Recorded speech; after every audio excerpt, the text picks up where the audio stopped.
Hello, সবাই শুনতে পাচ্ছ? আসসালামু আলাইকুম স্যার। ওয়ালাইকুম সালাম। সবাই শুনতে পাচ্ছ? জি স্যার, শুনতে পাচ্ছি। থ্যাংক ইউ, সবাইকে ধন্যবাদ। আহ, গতকাল তোমাদের সাথে আমি প্রথম ক্লাস নিয়েছি। কোন কবিতা আমরা পড়িয়েছি বলো তো?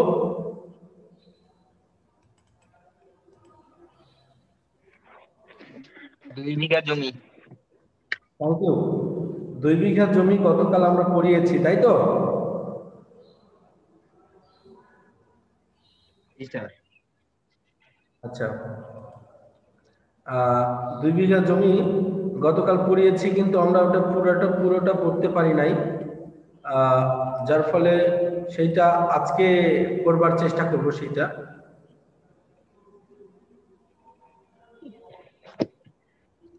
ঠিক আছে।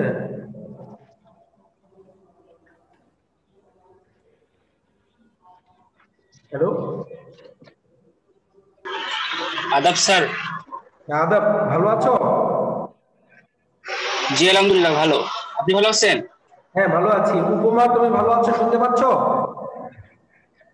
জি স্যার, শুনতে পাচ্ছি। আচ্ছা, খায়রুল ইসলাম, শুনতে পাচ্ছ? জি স্যার, শুনতে পাচ্ছি। শাহরিয়ার, স্যার শুনতে পাচ্ছি। ফারিয়া তাসলিম, জি স্যার, শুনতে পাচ্ছি। Thank you. Utsab Saha, welcome. শ্যামা কুণ্ডু।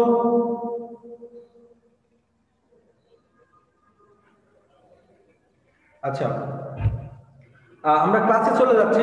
সবাইকে শুভেচ্ছা, অভিনন্দন এবং অভিবাদন জানাই। অষ্টম শ্রেণীর জি স্যার। ক্লাসে যারা উপস্থিত হয়েছে, সবাইকে ওয়াইএমসি স্কুল অ্যান্ড কলেজের পক্ষ থেকে আবারও শুভেচ্ছা এবং অভিনন্দন জানাই। তো প্রিয় শিক্ষার্থী, গতকাল আমরা পড়াচ্ছিলাম 2 বিঘা জমি সম্পর্কে। তো আমরা জানি যে 2 বিঘা জমি একটি কাহিনী কবিতা। এটি লিখেছেন আমাদের কবি রবীন্দ্রনাথ ঠাকুর। এবং দেখা যাচ্ছে এই কবিতাটি রবীন্দ্রনাথ এবং উৎপলের মধ্যে হচ্ছে, ঠিক আছে? স্যার কথা ক্লিয়ার না। স্যার কথা ক্লিয়ার স্যার না। কথা ক্লিয়ার হচ্ছে না। আমার কথা বুঝতে পারছো না, তাই তো? জি স্যার, সমস্যা ইয়েস হচ্ছে স্যার। একটু। আচ্ছা, এইখানে নেটওয়ার্ক জনিত প্রবলেমের কারণে এটা হতে পারে। এখন বোঝা যাচ্ছে?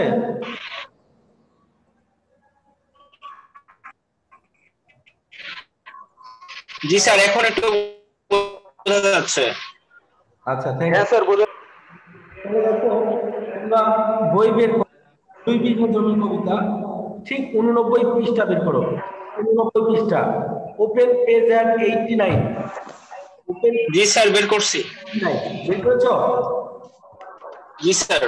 আচ্ছা দেখো, গতকাল আমরা 88 পাতায় যা ছিল সেটি পড়িয়েছি। পরে আমরা 89 পাতায় পড়াবার চেষ্টা করছি। দেখো, লেখা আছে, পরে মাস ভিটে মাটির ছেলে বাহির হইল পথে, করিল বিক্রি, সকলে বিক্রি পথে। তাহলে বুঝতে পারছেন, 1.5 মাস পর ভিটে মাটি সবকিছু ছেড়ে দিয়ে সে পথে পথে বের হয়েছে, ঠিক আছে? এবং সবকিছু ব্যানার খাতে করে সবই তার বন্ধ করে দিতে হয়েছে। তো বলছেন, এই জগতে হাই। স্যার কথা শুনতে আবারও সমস্যা হচ্ছে। আচ্ছা, তার জন্য আমরা আন্তরিকভাবে দুঃখিত। তোমরা এই লাইনটাতে একটু দাগ দাও। এ জগতে হাই, সেই বেশি চায়, আছে যার ঘড়ি ঘড়ি। আর রাজার হস্ত ডিসি স্যার। বাঙালির ধন। GSC sir. এখানে একটু দাগ দাও। জি সেটা স্যার, আমাদের দিছি। ভাব সম্প্রসারণ আছে ব্যাকরণে। হ্যাঁ। আচ্ছা, ব্যাকরণ আমরা পড়াবো বাবা। ব্যাকরণ আমরা জাস্ট কবিতা একটা গদ্য একটা পড়ার পরেই আমরা ব্যাকরণে যে কয়টা অধ্যায় আছে আমরা নিয়মতান্ত্রিক ভাবে সেটু আলোচনা করবার চেষ্টা করব, ঠিক আছে? Okay sir. Okay sir. তো পরে দেখো, লেখা আছে, মনে ভাবিলাম মোরে ভগবান রাখিবে না মোহ করতে, তাই লিখি দিল বিশ্ব নিখিল 2 বিঘার পরিবর্তে। তাহলে আহ, দরিদ্র উপেন ভাবছে যে আমাকে সৃষ্টিকর্তা হয়তো সবকিছু নিঃস্ব করবার জন্যই সৃষ্টি করেছেন, তাই ওই দরিদ্র উপেনের যা কিছু ছিল, মানে যে ছিল সবকিছু রাজার কাছে বিক্রি করে দিয়েছে। বিক্রি করে দিয়ে সে কি করলো, সন্ন্যাসী বেশে ফিরি দেশে দেশে হইয়া সাধুর শিষ্য, কত হেরিলাম মনোহর ধাম, কত মনোরম দৃশ্য। তাহলে বিভিন্ন মনোরম দৃশ্য হচ্ছে যে সে দেখছে। ওয়ালাইকুম সালাম। বারবার সালাম দিতে হবে না, জাস্ট আসছো ওকে। উপরে দেখো, ভূধরে সাগরে বিজনে নগরে যখন যেখানে ভ্রমি, তবু নিশীর দিনে ভুলিতে পারি না সেই 2 বিঘে জমি। তাই দরিদ্র উপেন তার স্মৃতির সাথে বিজড়িত তার পিতৃপুরুষের যে ভিটা 2 বিঘা জমি, সেটি সে কিছুতেই ভুলতে পারছে না। আচ্ছা, হাটে মাঠে বাটে এই মতো কাটে 15 বছর 15-16। তাহলে দরিদ্র উপেনের কত বিঘা কেটে গিয়েছিল? 15-16 বছর কেটে গেছে। 15-16 বছর। 16 বছর তার কেটে গেছে। আমরা এই কবিতা প্রথম কেন ধরবো? জি স্যার। এই কবিতা পড়ানোর পেছনে কারণটা হচ্ছে এইখান থেকে তোমাদের একটি সৃজনশীল প্রশ্ন আসবে এবং বেশ কিছু প্রশ্ন আসবে। এই কবিতা তোমাদের সব, জি স্যার। এই জন্য এই কবিতাটাই আমরা প্রথমে আবার পড়াচ্ছি। একদিন শেষে ফিরিবারে দেশে বড়ই বাসনা হলো। এই বাসনা মানে হলো শখ, অর্থাৎ বাসনা, ইচ্ছা, অভিপ্রায় ইত্যাদি, এগুলো হলো শখ। তাহলে দরিদ্র উপেনের যেন শখ হয়েছে যে তার ওই দেশে আবার ফিরে যায়। এরপরে পরের লাইনটা একটু দাগ দাও। নম নম নম সুন্দরী মম জননী জন্মভূমি। অর্থাৎ এখানে দরিদ্র উপেন ঠিক মাটিকে, অর্থাৎ মাটিকে, এখানে মাতৃভূমিকে তার মাতার সাথে তুলনা করা হচ্ছে। অর্থাৎ দরিদ্র উপেন সেই মাটিকে বারবার প্রণাম করছে, মানে ভক্তি করছে। গঙ্গার তীর সমীর জীবন জুড়ালে তুমি, বলতেছে এই মাটিকে নিয়ে বুকে জড়িয়ে উপেন বলছে যে তুমি স্নিগ্ধ সমীর গঙ্গার তীর, সবার জীবন তুমি জুড়ালে। অবারিত মাঠ গগন ললাট চুমে তব পদধূলি। তো ওই মাটিকে, অর্থাৎ দরিদ্র উপেন সেই 2 বিঘা জমির যে মাটি, সেই মাটিকে সে প্রণাম করছে। ঠিক আছে, অনেকে আমাদের সাথে নতুন, তো যারা নতুন করে আবার ওকে স্যার। তাদেরকে আবারও অভিনন্দন জানাই আজকের ক্লাসে আসবার জন্য। জি স্যার। আচ্ছা, এরপরে দেখো যে পল্লব ঘন আম্রকানন রাখালের খেলা গেহ, স্তব্ধ অতল কালো জল নিশীতল স্নেহ, বুক ভরা মধু বঙ্গের মধু জল হয়ে যায় ঘরে, মা বলিতে প্রাণ করে আহ্বান চোখে আসে। স্যার। তাহলে দরিদ্র উপেনের স্যার, জল পল্লব অপূর্বকে দেখতে পাচ্ছি। ইউনিফর্ম পরে আমাদের মাঝে এসেছে, এই জন্য আমাদের ভালো লাগছে। আসলে গতকালই আমি বলেছিলাম যে তোমরা যারা শিক্ষার্থী, আমি কিন্তু দেখো স্কুলের যে ইউনিফর্ম সেটি পরে কিন্তু তোমাদের সামনে এসেছি ক্লাস নিতে, এবং তোমাদেরও তাই উচিত যে আমরা যেন গাছতলায় বসে না থাকি, আমরা যেন ইউনিফর্ম পরে একদম চেয়ার টেবিলের সামনে আমরা যেন বই খাতা কলম নিয়ে আমরা যেন সেখানে প্রিপারেশন নিতে পারি বা ক্লাস করতে পারি। তো এই বিষয়টা তোমরা অবশ্যই মাথায় রাখবা। অনেকে কিন্তু আজকে টি শার্ট গায়ে দিয়েছো, যে স্কুল ইউনিফর্মে নাই, এরকম পোশাক তো অনেকে দেখতে পাচ্ছি। এই কিন্তু পরিহার করবার চেষ্টা করতে হবে। আচ্ছা, পরের লাইনে যাচ্ছি। 2 দিন পরে দ্বিতীয় প্রহরে প্রবেশ হলো নিজ গ্রামে। কয়দিন পরে বলতো? 2 দিন পরে। 2 দিন পর স্যার। আচ্ছা, কোন প্রহরে সে গ্রামে প্রবেশ করলো? দ্বিতীয় প্রহরে। দ্বিতীয় প্রহরে স্যার।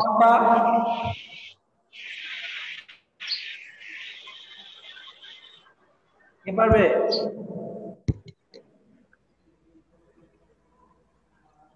জি স্যার। 1 প্রহর। স্যার কোশ্চেনটা বুঝতে পারিনি, আরেকবার বলেন।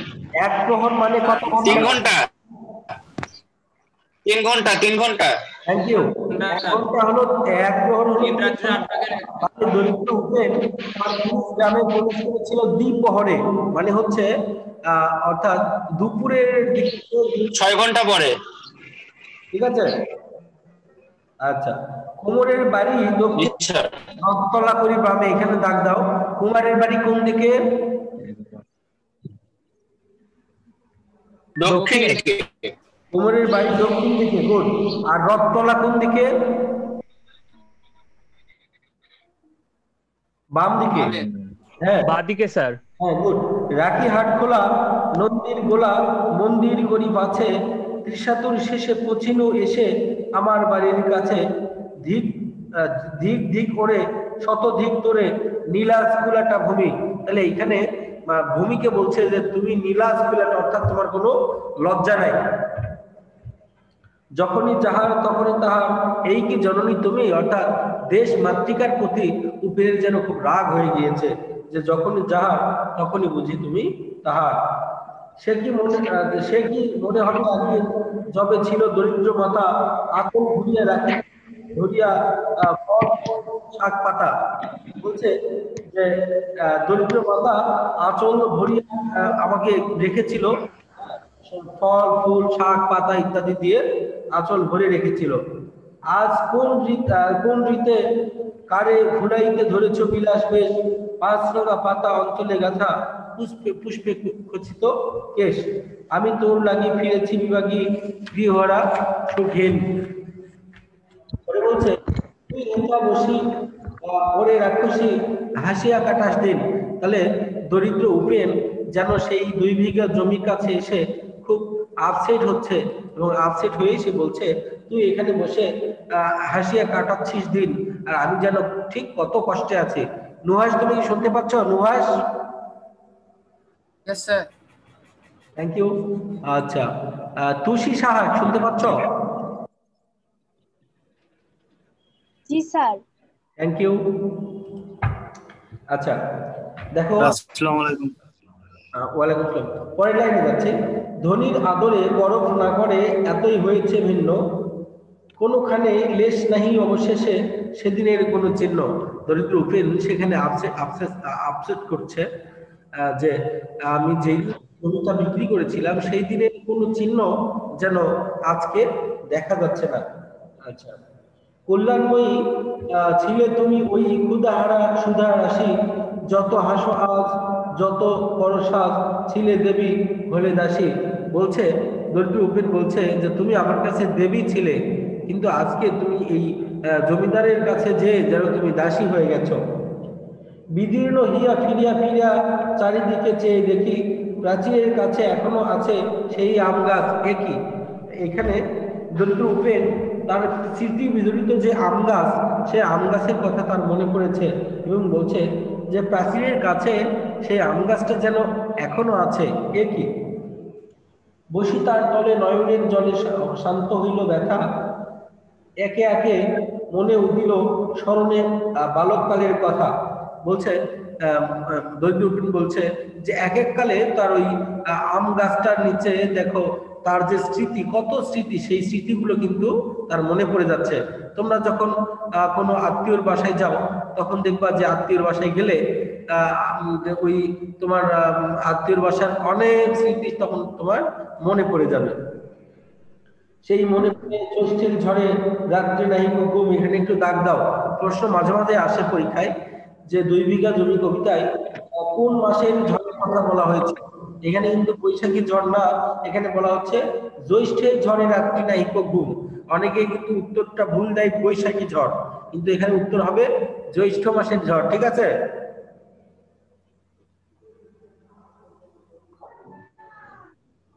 ঠিক আছে? জি স্যার। ওকে জি স্যার। স্যার, জি স্যার। বুঝেছি। আচ্ছা, ইয়েস স্যার। অতি ভোরে উঠি তাড়াতাড়ি ছুটি আম কুড়াবার ধুম। তাহলে দরিদ্র উপেন খুব ভোরে উঠে কি কুড়াইতো বলতো? আম কুড়াইতো। আম স্যার। আম কুড়াইতো। আম কুড়াইতো। আম হ্যাঁ, কুড়াতো। জেরিন, আম তুমি কুড়াইতো। করছো জেরিন?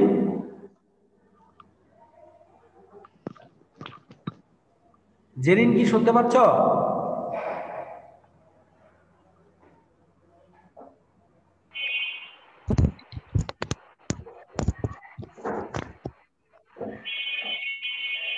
সবাই বলে নাকি? Thank you. আচ্ছা, আমরা সবাইকে আমরা দেখছি যে আমাদের প্রায় 50 জনের মতো আমাদের হচ্ছে যে আমরা লাইনে আছি, প্রায় 50 জন।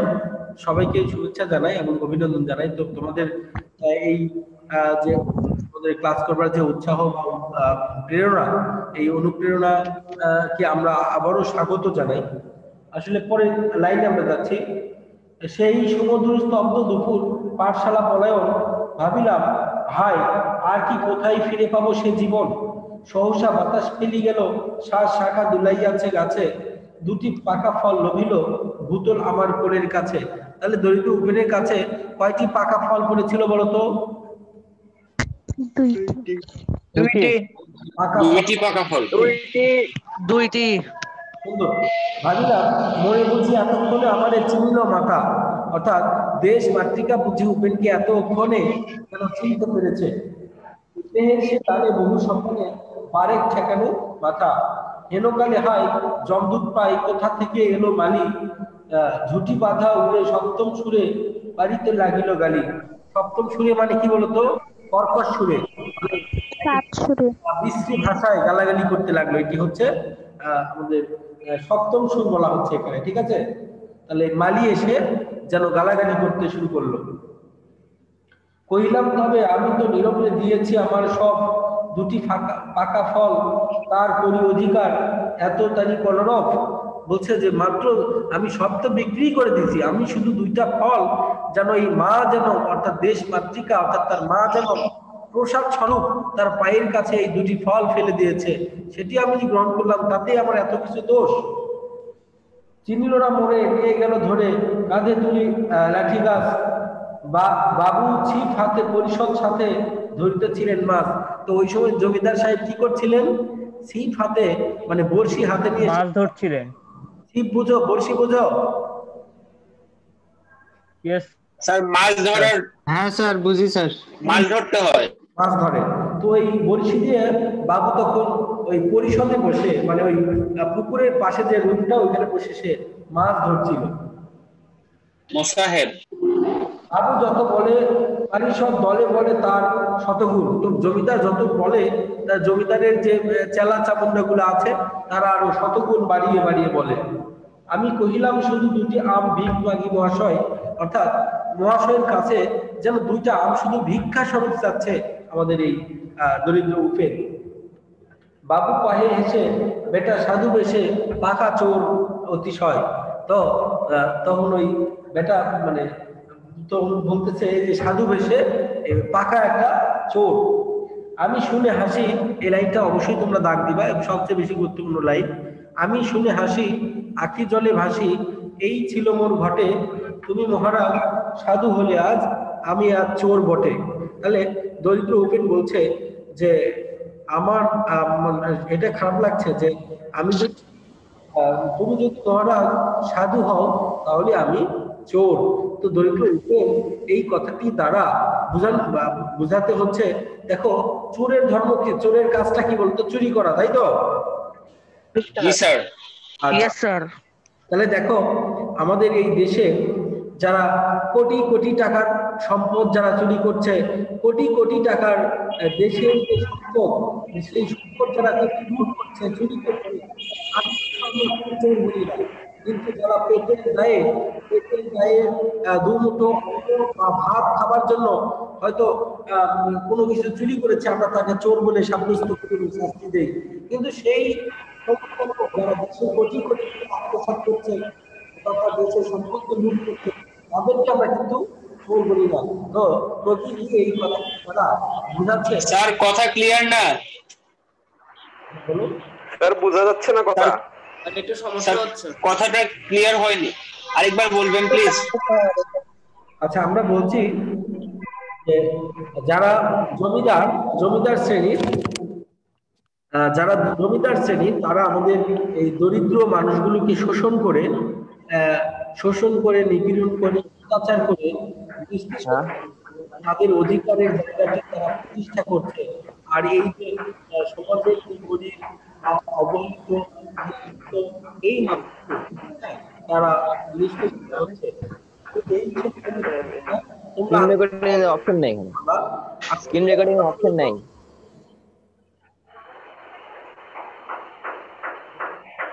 কত তারিখ বলো?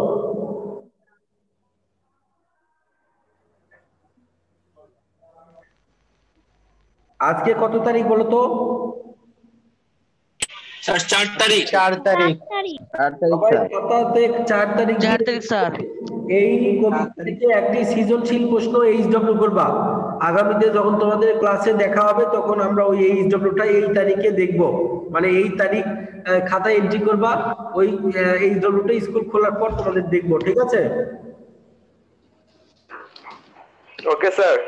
আচ্ছা 2 বিঘা জমি Okay, এই sir. কবিতা থেকে একটি সৃজনশীল প্রশ্ন এইচডব্লিউ দিলাম, তোমরা এই প্রশ্নটি খাতায় উঠাবে।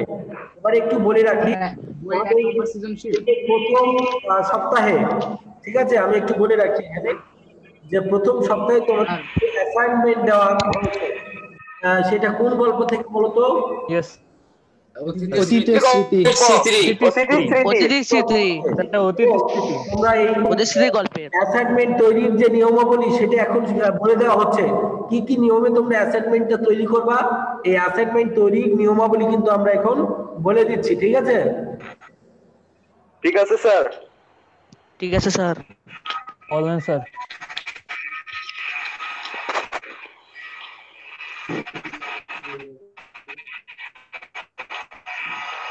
এখানে কাছে বন্ধ। Hello sir. দেখো, হ্যালো চলে গেল স্যার। শুনতে পাচ্ছ? হ্যাঁ স্যার শুনতে পাচ্ছি। Yes, sir. শুনতে পাচ্ছি স্যার। আচ্ছা, স্যার। দেখো, আমাদের যে শিক্ষার্থী অ্যাসাইনমেন্ট তৈরি করবে সে কিন্তু নিজের হাতে লিখবে, অর্থাৎ নিজের হাতে তোমাদের কিন্তু লিখতে হবে, অর্থাৎ অ্যাসাইনমেন্ট অপরকে দিতে হবে। আচ্ছা স্যার, আচ্ছা। ঠিক আছে? Sir yes sir. জি, স্যার। স্যার কিন্তু তোমরা যে তোমাদের লেখা কিন্তু মেলেনি, অর্থাৎ তোমার হাতের লেখা আমি কিন্তু ক্লাসে দেখেছি, সেই লেখাটা কিন্তু খাতার লেখাটা মেলেনি, অনেকের লেখা মেলেনি, এবং সেই খাতাগুলো আমরা সেপারেট করেছি এবং সেই খাতাগুলো নিয়ে তোমাদের সাথে আলোচনা করবো। পরে আসো, ওকে স্যার। A4 সাইজের Yes, sir. অর্থাৎ তোমরা যে করবা সেটি কিন্তু A4 সাইজের হতে হবে, ঠিক আছে? জি স্যার। Yes sir. জি স্যার। আচ্ছা, এরপরে আমরা যেই অধ্যায়টা অ্যাসাইনমেন্ট তৈরি করবা সেই অধ্যায়তে শিক্ষার্থীর নাম, শ্রেণী, রোল নম্বর, শাখা, বিষয় ইত্যাদি স্পষ্টভাবে লিখতে হবে, ঠিক আছে?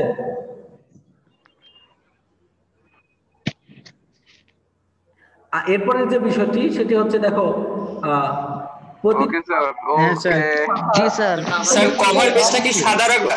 শুধুমাত্র প্রথম পাতায় লিখতে হবে। আমি তোমাদের কথা বলে দিয়েছি যে একটা পাতায় কিন্তু এপি টপিক লেখা যাবে না, ঠিক আছে? শুধু এপি ব্যবহার করতে হবে। বোঝা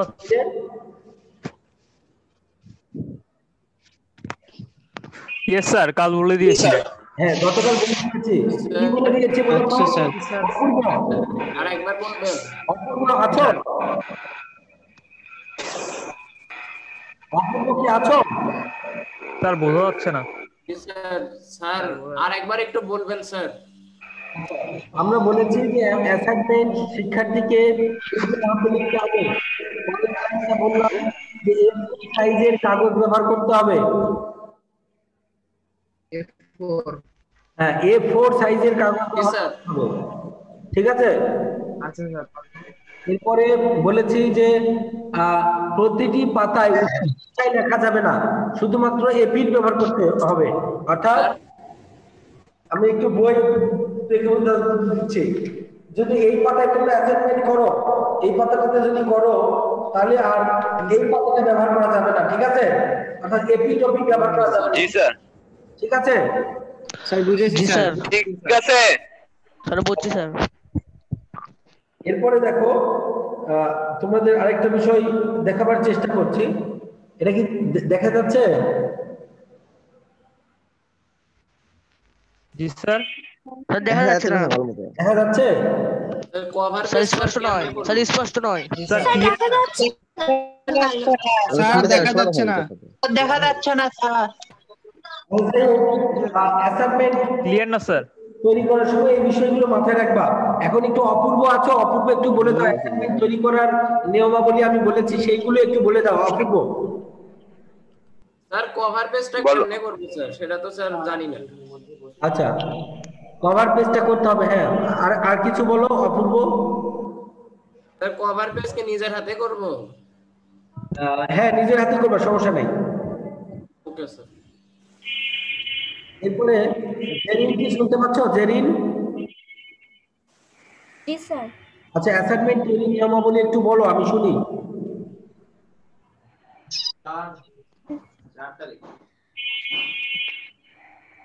আমার তো নেটের প্রবলেম হচ্ছে, কিছু কিছু আটকে গেছিল, শুনতে পাইনি ঠিক মতো।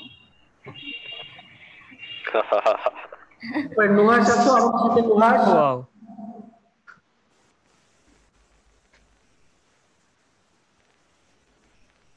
হ্যাঁ নুহাস কি শুনতে পাচ্ছ?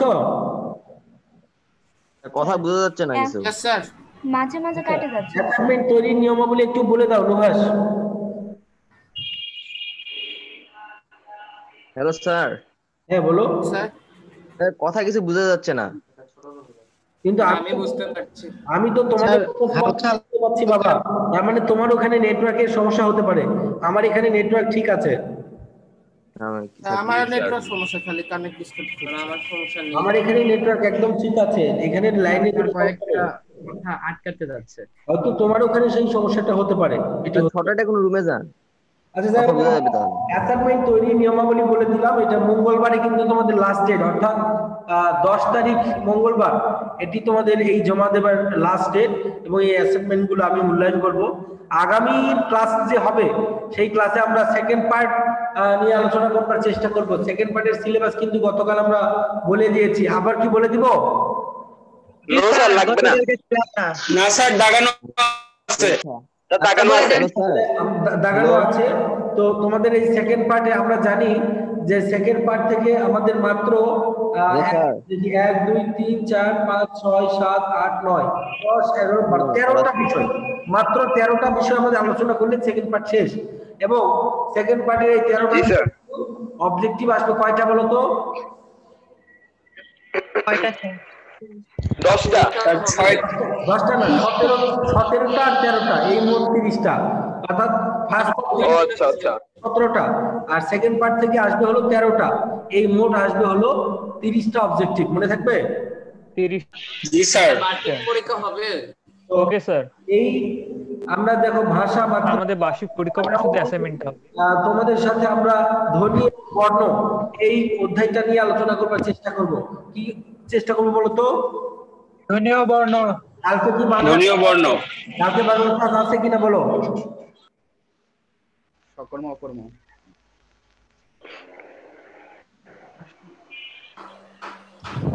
আচ্ছা শোনো, আগামীকাল বাংলা ক্লাস কি আছে? জি স্যার। Yes sir. জি স্যার, আগামীকাল আছে। জি স্যার আছে, হ্যাঁ, আগামীকাল আছে। আমিও রুটিন পেয়েছি, আগামীকাল বাংলা ক্লাস আছে এবং আগামীকাল তোমাদের সাথে সেকেন্ড পার্ট নিয়ে আলোচনা করবার চেষ্টা করব আমরা পর্যায়ক্রমে। Okay sir. Okay sir. কবিতা একদিন, গদ্য একদিন, সেকেন্ড পার্ট এইভাবে আলোচনা করবার চেষ্টা করব।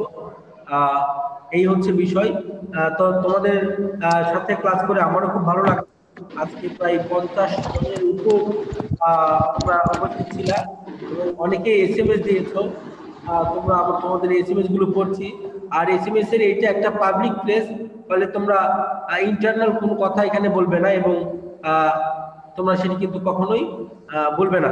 এই হচ্ছে বিষয়। আর তোমাদেরকে অনেকে দেখতে পাচ্ছি ইউনিফর্ম ছাড়াই কিন্তু এসেছো। আগামীকাল থেকে যেন দেখি তোমরা স্কুল ইউনিফর্মে যেন তোমরা থাকতে পারো, সেই প্রত্যাশা। Sir hello.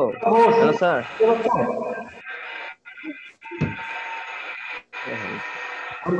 হ্যালো স্যার, শোনা যাচ্ছে? Hello sir. Hello sir, net problem. আচ্ছা যাই হোক, আগামী দিন থেকে তোমরা স্কুল ইউনিফর্ম পরে আসবে। আর এতক্ষণ কালকে তোমরা কিন্তু সেকেন্ড পার্ট শুরু হবে। Hello. Second part class miss করলে। Hello sir.